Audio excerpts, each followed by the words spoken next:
Hello viewers, here is a Sony computer. This is a rather odd computer.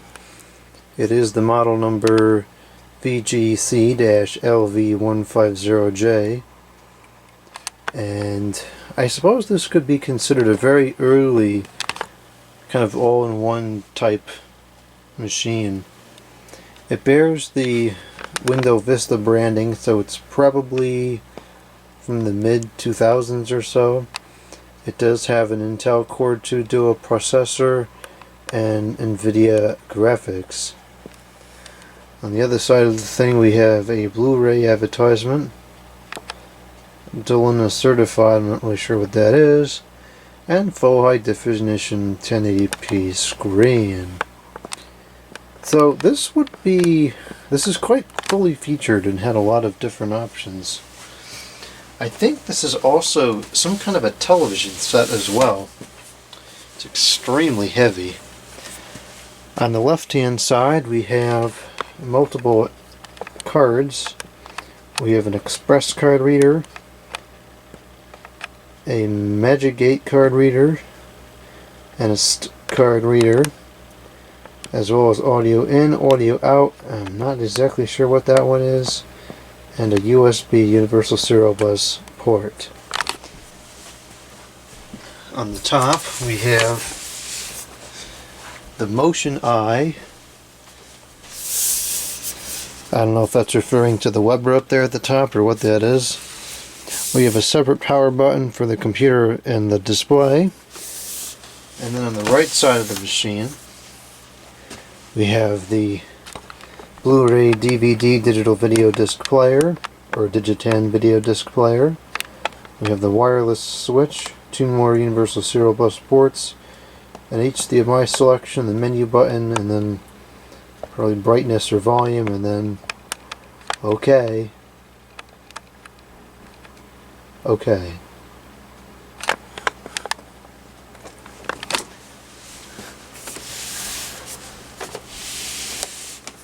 On the back we have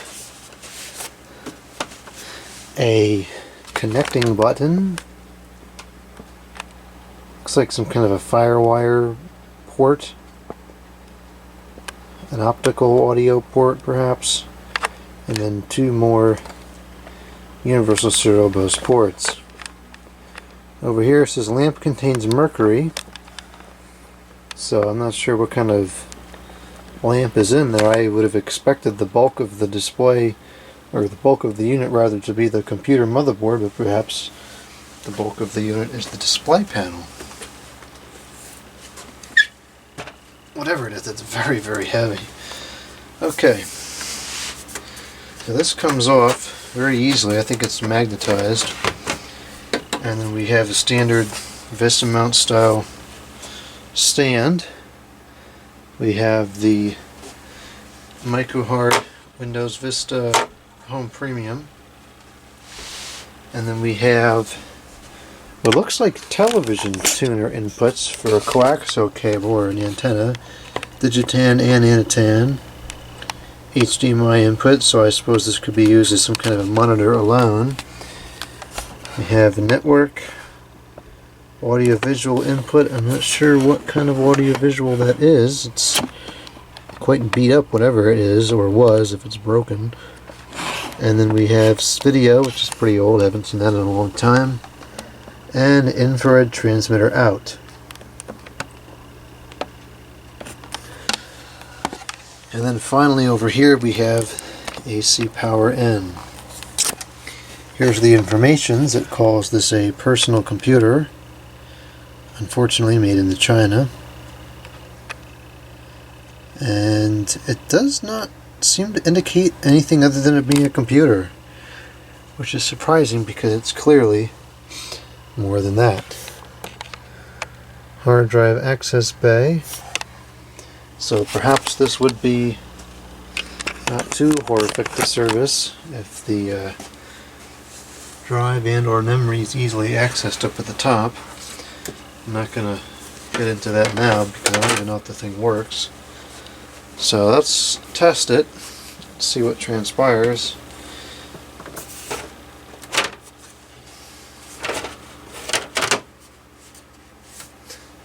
Well, that's certainly ridiculous.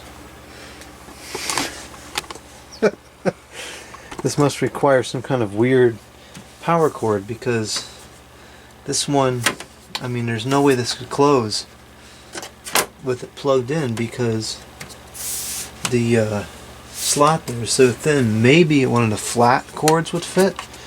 I don't know. I have a couple of flat ones I could try. I don't know where they are at, but I'll find them. Okay. I gotta go get a KD and a clicker, and then we can power this on and see if it works. I kind of hope it does, because this may be an interesting machine. Okay, we got the horrid testing KD and the testing clicker.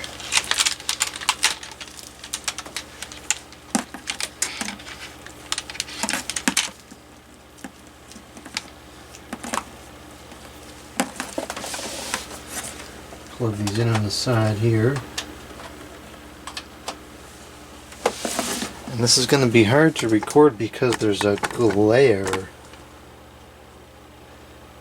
Hopefully it won't be quite as bad once this display panel is illuminated. Okay, that's plugged in. And let's plug in the power bar. Where is the... There was a surge protector that I had plugged into there, but now it's gone. Okay, well, I kind of would like to have that surge protector there, because it's a very high potential for a surge today. We've had all sorts of electrical storms all day.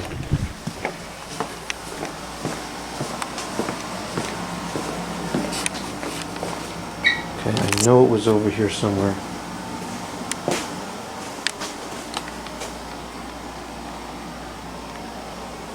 Ah, jeez. Where did I put it?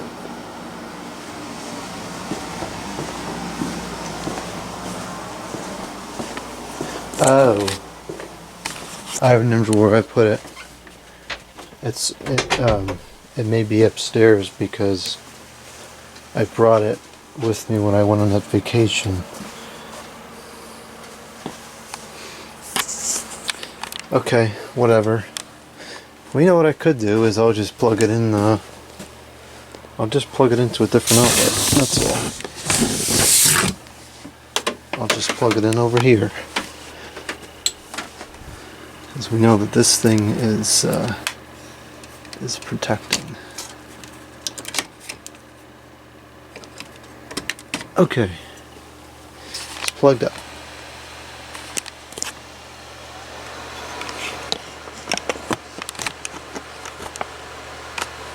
I hear some fiends.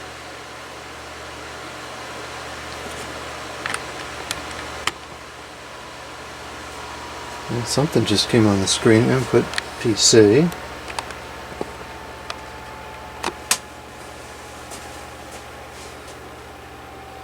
Ugh, it's got stinking Windows 10. Ugh. Is the glare better if I turn off the lights? That's a little bit better.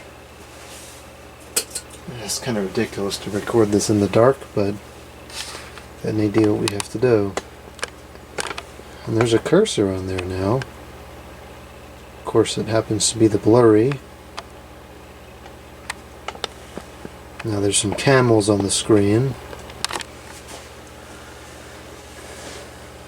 I'm going to move this up just because I don't know what's on the login window, and I don't want to have to edit this video 100 million times. As would be predictable, this is super slow. Okay, it looks like this is a personal computer. It's got two individuals on here who I don't know. And unfortunately both accounts have a password. So can't do much there.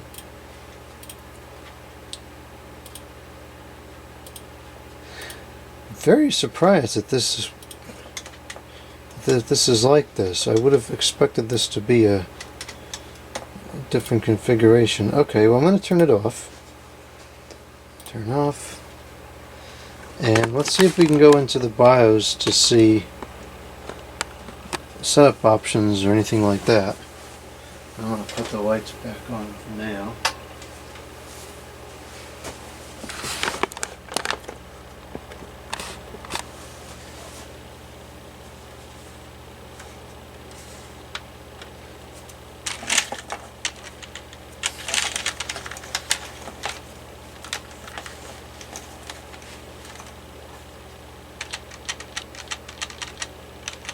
I don't know what the keystroke is to get into the BIOS. Okay. Didn't seem to be any of those. I was able to get into the BIOS. It was F2. It's got an interesting animation at the top. Copyright 1985 to 2006, American Megatrends Incorporated. I haven't heard of that brand in some time. It looks like the hard drive is a 1 terabyte drive. There's 4 gigabytes of memory in there. I don't see any processor information on here. The date is wrong. It's about 3 years behind. Okay, looks like the fans are all working.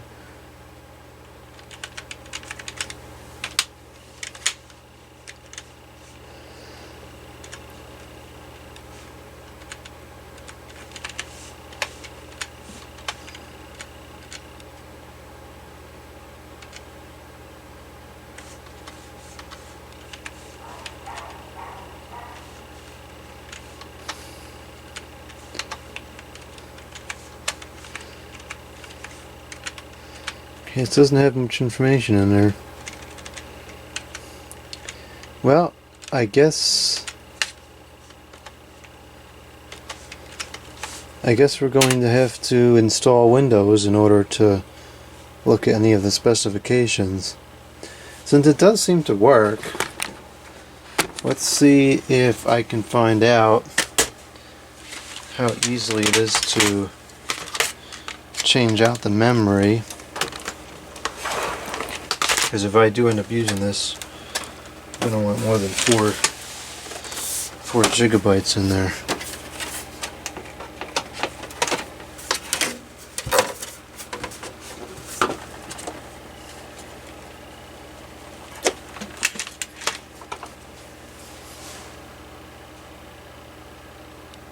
Got a piece of tape. Here it is. Which I've kept. I'll put that over the Windows code because I don't want nobody stealing the Window Vista off of this thing. And let's see how easily this is opened. So it looks like the top could come off with 4 screws.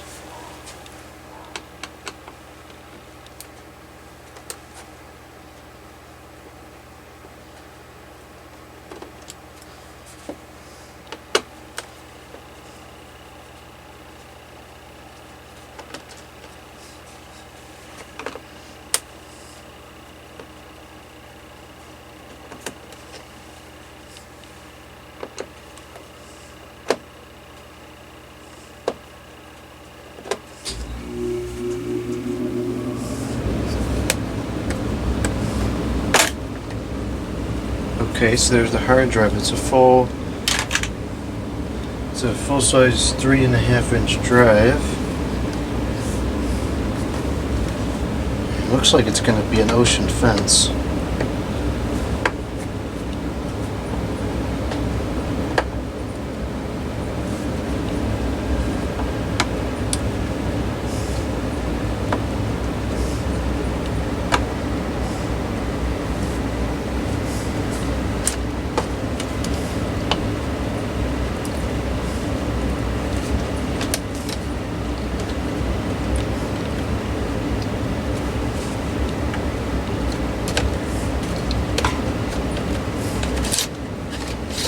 It is in fact an ocean fence Barracudas.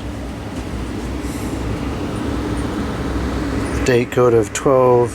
Unblurred. Ugh.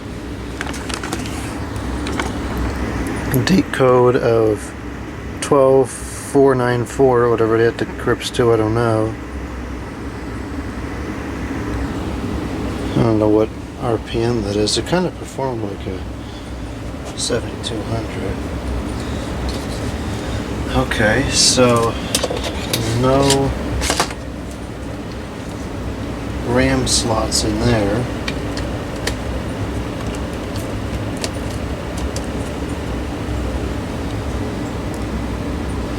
Maybe that's the RAM slot?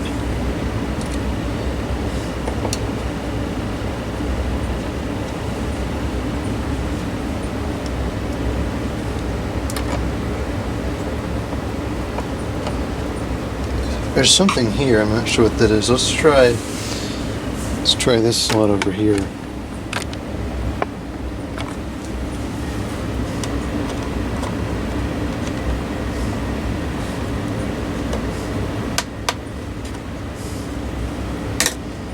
Nice, there's the RAM.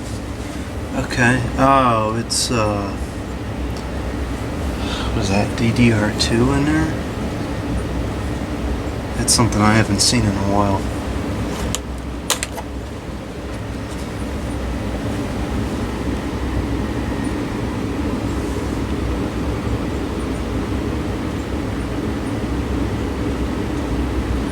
Okay, so alright, so the RAM is easily upgraded, providing you had something that would fit. I'm not sure if I have any sticks of this size bigger than 2.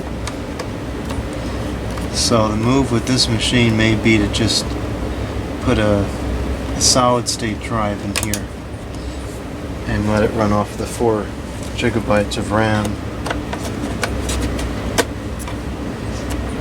It's still going to go to page file at that point, but at least it'll be writing and reading to flash memory. It shouldn't be too bad. Okay, so as far as serviceability goes, 2 major components that I would want to upgrade and or replace are very easily accessed. So can't really say much bad about the design of the unit. Changing the main board or anything like that probably would be a nightmare, but who really does that?